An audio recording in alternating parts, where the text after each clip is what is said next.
ಭಾರತದ ವಿರುದ್ಧ ಅಮೆರಿಕ ವ್ಯಾಪಾರ ಯುದ್ಧವನ್ನ ಸಾರಿದಂಗೆ ಕಾಣಿಸ್ತಾ ಇದೆ. ಅಮೆರಿಕ ಅಧ್ಯಕ್ಷ ಡೊನಾಲ್ಡ್ ಟ್ರಂಪ್ಗೆ ಏನಾಗಿದೆ? ಭಾರತದ ಏಳಿಗೆ ಸಹಿಸಿಕೊಳ್ಳೋಕಾಗ್ತಾ ಇಲ್ವಾ? ವಿಶ್ವದ ದೊಡ್ಡ ನನಗೆ ಭಾರತದ ವಿರೋಧಿ ನಡೆಗಳನ್ನೇ ಅನುಸರಿಸುತ್ತಿರೋದು ಯಾಕೆ?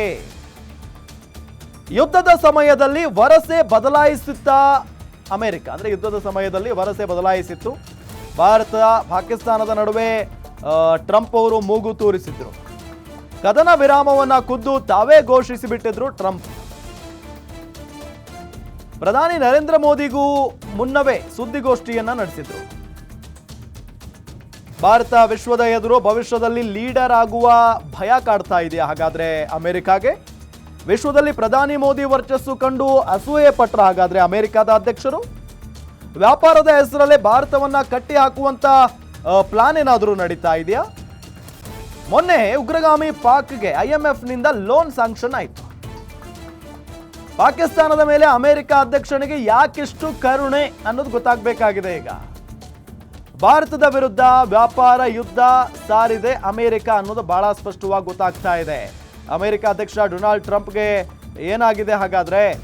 ನೋಡಿದ್ರೆ ಭಾರತ ನಮ್ಮ ಮಿತ್ರ ಅಂತ ಹೇಳ್ಕೊಳ್ತಾರೆ. ನೋಡಿದ್ರೆ ಇಲ್ಲಿ ಭಾರತದ ಏಳಿಗೆಯನ್ನ ಸಹಿಸಿಕೊಳ್ಳಲಾಗದೆ ಬೇರೆ ಬೇರೆ ರೀತಿಯಾದಂಥ ಕಾರ್ಯಚಟುವಟಿಕೆಗಳಲ್ಲಿ ಭಾಗಿಯಾಗ್ತಾ ಇದ್ದಾರೆ. ಭಾರತದ ವಿರೋಧಿ ನಡೆಗಳನ್ನೇ ಅನುಸರಿಸ್ತಾ ಇರೋದು ಯಾಕೆ ಹಾಗಾದ್ರೆ ಅಮೆರಿಕ? ಯುದ್ಧದ ಸಂದರ್ಭದಲ್ಲಿ ವರಸೆಯನ್ನೇ ಬದಲಾಯಿಸಿಬಿಟ್ಟಿತ್ತು ಅಮೆರಿಕ. ಭಾರತದ ಮತ್ತು ಪಾಕಿಸ್ತಾನದ ನಡುವೆ ಟ್ರಂಪ್ ಮೂಗು ತೋರಿಸಿದ್ರು. ಕದನ ವಿರಾಮವನ್ನ ಖುದ್ದು ತಾವೇ ಘೋಷಿಸಿದ್ರು ಟ್ರಂಪ್. ಟ್ರೇಡ್ ಅನ್ನ ಇಲ್ಲಿಗೆ ನಿಲ್ಲಿಸಬೇಕಾಗುತ್ತೆ.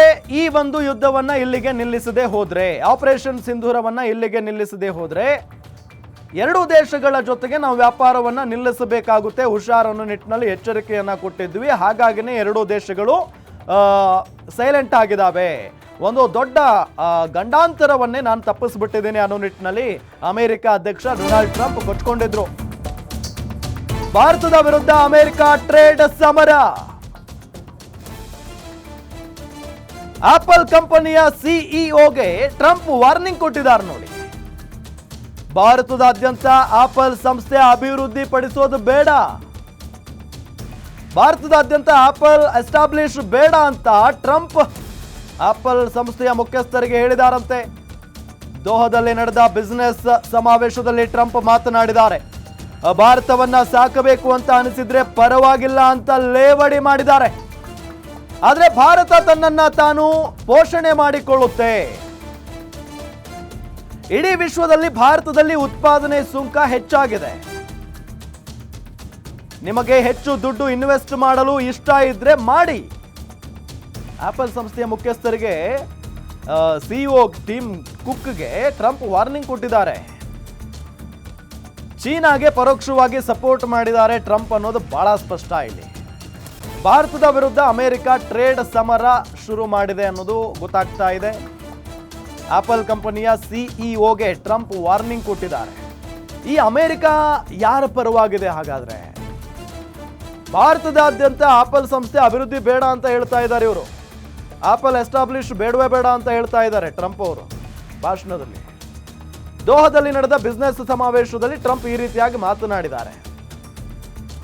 ಭಾರತವನ್ನ ಸಾಕಬೇಕು ಅಂತ ಅನಿಸಿದ್ರೆ, ಭಾರತವನ್ನ ನೀವು ಸಾಕಬೇಕು ಅಂತ ಅನಿಸಿದ್ರೆ ಪರವಾಗಿಲ್ಲ ಅಂತ ಲೇವಡಿ ಮಾಡಿದ್ದಾರೆ.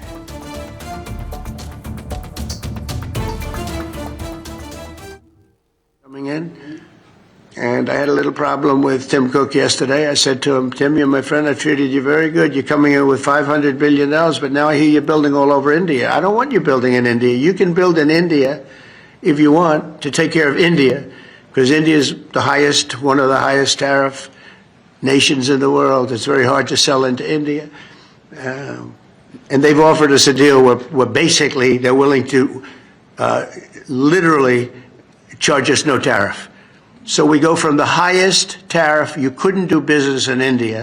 We're not even a top 30 in India because the tariff is so high, to a point where they have actually told us, I assume you too, Scott, you were working on that also, that there will be no tariff, right? Would you say that's a difference?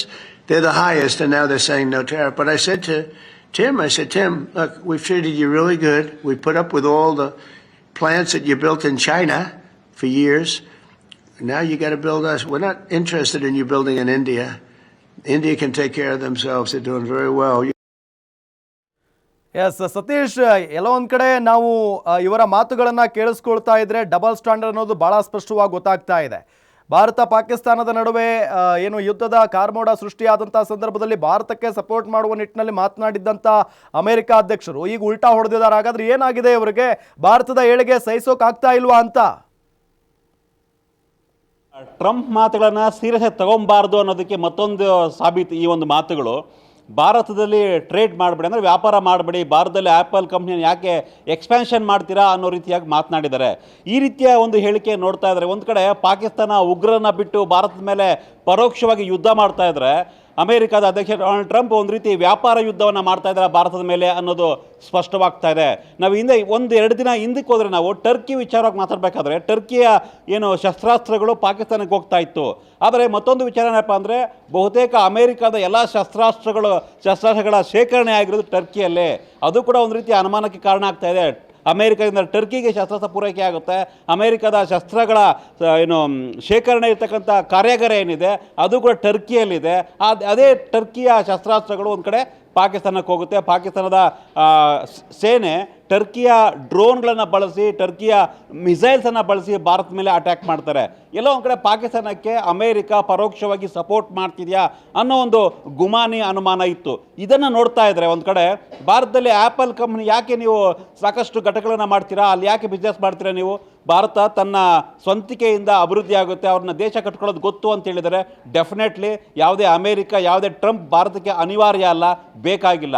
ಭಾರತವನ್ನು ಕಟ್ಕೊಳ್ಳೋದು, ಭಾರತವನ್ನು ಬೆಳೆಸೋದು ಭಾರತೀಯ ನಾಗರಿಕರಿಗೆ ಗೊತ್ತು. ಎಷ್ಟೇ ಜನ ಬಂದು ದಾಳಿ ಮಾಡಿದ್ರು, ಎಷ್ಟೇ ಯುರೋಪಿಯನ್ ಕಂಟ್ರೀಸ್ ಬಂದು ಭಾರತ ಮೇಲೆ ದಾಳಿ ಮಾಡಿದ್ರು, ಯಾರು ಬಂದರೂ ಕೂಡ ಭಾರತವನ್ನು ಏನೂ ಮಾಡೋಕ್ಕಾಗಿಲ್ಲ. ಭಾರತ ತನ್ನ ಕಾಲ ಮೇಲೆ ನಿಂತು ಸದೃಢವಾಗಿ ಅಭಿವೃದ್ಧಿ ಆಗುವಂಥ ಒಂದು ಸಾಮರ್ಥ್ಯ ಭಾರತಕ್ಕಿದೆ. ಇದನ್ನು ಟ್ರಂಪಿಂದ ಕಲಿಯೋ ಅಗತ್ಯ ಇಲ್ಲ, ಟ್ರಂಪಿಂದ ಪಾಠವನ್ನು ಇಳಿಸ್ಕೊಳ್ಳುವಂಥ ಅಗತ್ಯ ಕೂಡ ಇಲ್ಲ ರಾಮ್. ಜೊತೆಗೆ ಒಂದು ರೀತಿ ಟ್ರಂಪ್ನ ಈ ಹೇಳಿಕೆಯನ್ನು ನೋಡ್ತಾ ಇದ್ದರೆ ಯಾಕೆ ನೀವು ಭಾರತದಲ್ಲಿ ಬೇರೆ ಬೇರೆ ಘಟಕಗಳನ್ನು ಸ್ಥಾಪನೆ ಮಾಡ್ತೀರಾ, ಅಮೇರಿಕದಲ್ಲೇ ಮಾಡಿ, ಇನ್ನೂ ಎಕ್ಸ್ಪೆನ್ಷನ್ ಅಮೇರಿಕದಲ್ಲೇ ಮಾಡಿ ಅಂತ ಒಂದು ಹೇಳ್ಬೋದು. ಕಳೆದ ಒಂದು ತಿಂಗಳ ಹಿಂದಕ್ಕೆ ಹೋದರೆ ಅಮೇರಿಕಾದಲ್ಲಿ ದೊಡ್ಡ ಮಟ್ಟದ ಟ್ಯಾಕ್ಸ್ ಹೇರಿಕೆ ಆಯಿತು. ಇದೇ ಟ್ರಂಪ್ ದುಪ್ಪಟ್ಟು ಟ್ಯಾಕ್ಸನ್ನು ಮಾಡಿದ್ರು. ಇಂಥ ಸಂದರ್ಭದಲ್ಲಿ ಭಾರತದಿಂದ 5 ವಿಶೇಷ ವಿಮಾನಗಳಲ್ಲಿ ಇಲ್ಲಿ ತಯಾರಾದಂಥ ಐಫೋನ್ಗಳನ್ನು ಅಮೇರಿಕೆ ಕಳಿಸ್ಕೊಡ್ಲಾಯಿತು. ಯಾಕಂದರೆ ಭಾರತದಲ್ಲಿ ಕಡಿಮೆ ರೇಟ್ ಇದೆ ಅಂತ. ಇದು ಬಹುಶಃ ಟ್ರಂಪ್ ಗಮನಕ್ಕೆ ಇದೆಯೋ ಇಲ್ಲೋ ಗೊತ್ತಿಲ್ಲ. ಮತ್ತೊಂದು ವಿಚಾರ ಅಂದರೆ ನನ್ನ ಸ್ವಂತ ಊರು ಹೊಸಕೋಟೆಯಿಂದ ಒಂದು 10 ಕಿಲೋಮೀಟ್ರ್ ಆಗುತ್ತೆ. ಅಲ್ಲಿಂದ 10 ಕಿಲೋಮೀಟ್ರ್ ಹೋದರೆ ನರಸಾಪುರ ಅಂತ ಬರುತ್ತೆ.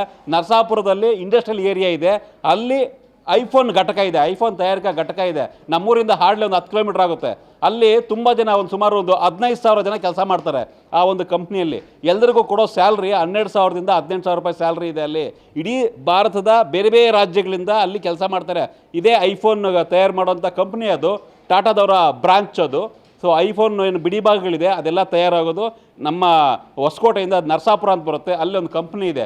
ಸೊ 15,000 ಜನ ಕೆಲಸ ಮಾಡ್ತಾರೆ. ಅವರಿಗೆ ಸಿಗೋಂಥ ಸ್ಯಾಲ್ರಿ ಹೇಳಿದ್ನಲ್ಲ 12,000ದಿಂದ 15,000 ರೂಪಾಯಿ ಅಥವಾ 18,000 ರೂಪಾಯಿ ಮ್ಯಾಕ್ಸಿಮಮ್ಮು.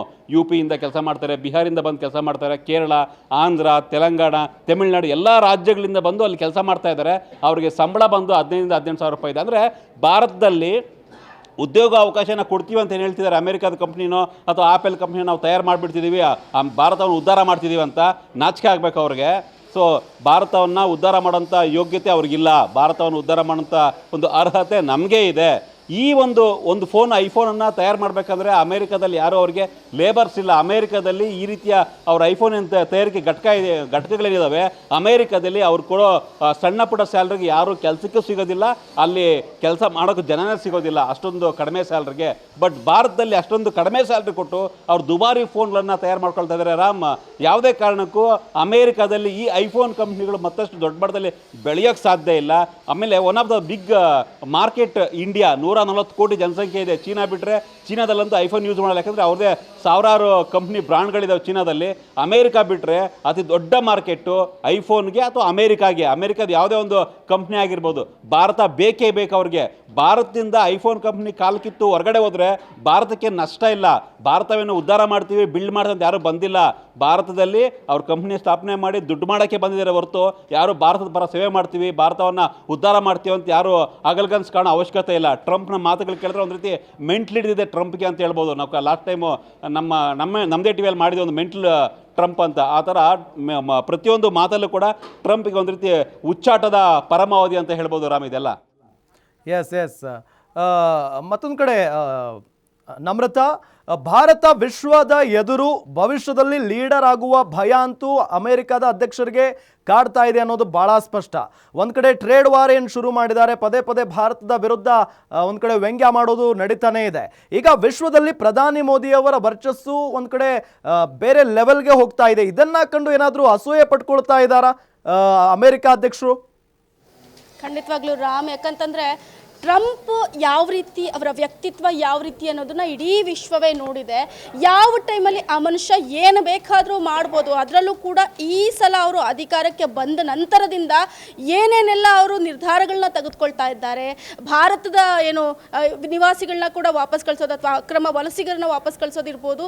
ಇದು ಒಂದು ಕಡೆ ಅವ್ರು ಮಾಡೋ ನಿರ್ಧಾರಗಳು ಒಳ್ಳೆಯದೇ ಇದ್ದರೂ ಅವರು ನೇರವಾಗಿ ಎಲ್ಲೋ ಒಂದು ಕಡೆ ಭಾರತಕ್ಕೆ ಟಾಂಟ್ ಕೊಡೋ ರೀತಿಯಲ್ಲೇ ನಿರ್ಧಾರಗಳನ್ನ ತೆಗೆದುಕೊಳ್ತಾ ಇದ್ದಾರೆ.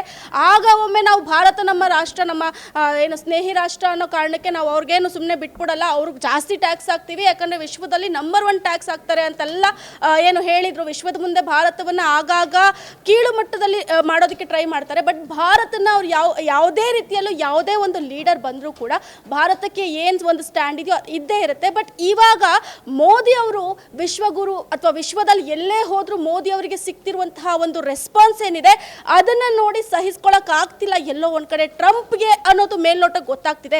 ಇವ್ರನ್ನ ಹಿಂಗೆ ಬಿಟ್ಬಿಟ್ರೆ ಇವ್ರು ವಿಶ್ವಗುರು ಆಗ್ಬಿಡ್ತಾರೆ, ವಿಶ್ವದ ದೊಡ್ಡಣ್ಣ ಅಮೆರಿಕ ಅಂತ ಅನಿಸ್ಕೊಳ್ಳಲ್ಲ.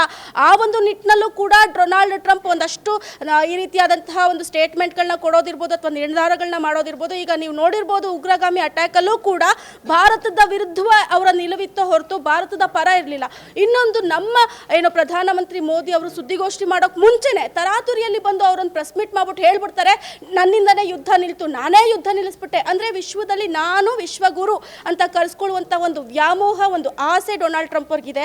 ಇನ್ನೊಂದು, ಇಲ್ಲಿ ಕತಾರ್ನ ದೋಹಾದಲ್ಲಿ ಒಂದು ಬಿಸ್ನೆಸ್ ಸಭೆ ನಡೀತಾ ಇರುತ್ತೆ, ಒಂದು ಸಮಾವೇಶ ನಡೀತಿರುತ್ತೆ. ಇಲ್ಲಿ ಅವರು ಒಂದಷ್ಟು ನೆಗೆಟಿವ್ ಆದಂತಹ ಒಂದು ನಡೆಗಳನ್ನ ಕೂಡ ಇಲ್ಲಿ ನಡ್ಕೊಂಡಿದ್ದಾರೆ ರಾಮ್. ಅದನ್ನ ಮುಂದೆ ಮತ್ತಷ್ಟು ಅಪ್ಡೇಟ್ಸಲ್ಲಿ ತೋರಿಸ್ತಾ ಹೋಗ್ತೀವಿ. ಈಗ ಪ್ರೆಸೆಂಟ್ ನಾವು ನೋಡೋದಾದ್ರೆ ಚೀನಾದಲ್ಲಿ ನೀವು ಈಗಾಗಲೇ ಒಂದಷ್ಟು ಸಂಸ್ಥೆಗಳನ್ನ ನೀವು ಅಲ್ಲಿ ಹಾಕಿದ್ದೀರಾ, ಅಲ್ಲಿ ಡೆವಲಪ್ ಆಗ್ತಾ ಇದೆಯಲ್ಲ, ಅದನ್ನು ಬಿಟ್ಟು ನೀವು ಯಾಕೆ ಇಂಡಿಯಾದಲ್ಲಿ ಇನ್ವೆಸ್ಟ್ ಮಾಡ್ತಾ ಇದ್ದೀರಾ ಅನ್ನುವಂಥ ಒಂದು ನಿಟ್ಟಿನಲ್ಲಿ ಅವ್ರು ಹೇಳಿರೋ ಸ್ಟೇಟ್ಮೆಂಟ್ನ ನೋಡಿದ್ರೆ, ಚೀನಾದಲ್ಲಿ ಡೆವಲಪ್ ಮಾಡ್ಕೊಳ್ಳಿ, ಚೀನಾದಲ್ಲಿ ಆಗಲೇ ಆಗ್ತಾ ಇದೆಯಲ್ಲ, ಚೀನಾದಲ್ಲಿ ಎಲ್ಲಾನು ಸರಿಯಾಗಿ ಹೋಗ್ತಿದೆಯಲ್ಲ, ನೀವು ಇಂಡಿಯಾದಲ್ಲಿ ಯಾಕಪ್ಪ ಎಸ್ಟಾಬ್ಲಿಷ್ ಮಾಡ್ತಿದ್ರೆ, ಇಲ್ಲಿ ಯಾಕೆ ನೀವು ಇದನ್ನು ಡೆವಲಪ್ ಮಾಡ್ತಿದ್ದೀರಾ ಅನ್ನೋ ಒಂದು ನಿಟ್ಟಿನಲ್ಲಿ ಕಿಮ್ ಟುಕ್ ಅವರು ಒಂದು ಸಂದೇಶವನ್ನು ರವಾನೆ ಮಾಡಿದ್ದಾರೆ. ನೀವು ಮಾಡ್ತಿರೋದು ಸರಿ ಇಲ್ಲ, ನಿಮ್ಮಲ್ಲಿ ನಾನು ಡಿಸಪಾಯಿಂಟ್ ಆಗಿದ್ದೀನಿ ಅಂತ ಅವರು ಮಾತಾಡಿರುವಂತಹ ಒಂದು ಮಾತು ಈಗ ಸಿಕ್ಕಾಪಟ್ಟೆ ವೈರಲ್ ಆಗ್ತಿದೆ. ಜೊತೆಗೆ ಸೋಷಿಯಲ್ ಮೀಡಿಯಾದಲ್ಲೂ ಕೂಡ ಇದು ಪೊಲಿಟಿಕಲ್ ಒಂದು ವಾರ್ಗೂ ಕೂಡ ಕನ್ವರ್ಟ್ ಆಗಿದೆ ಅಂತ ಹೇಳ್ಬೋದು ರಾಮ್.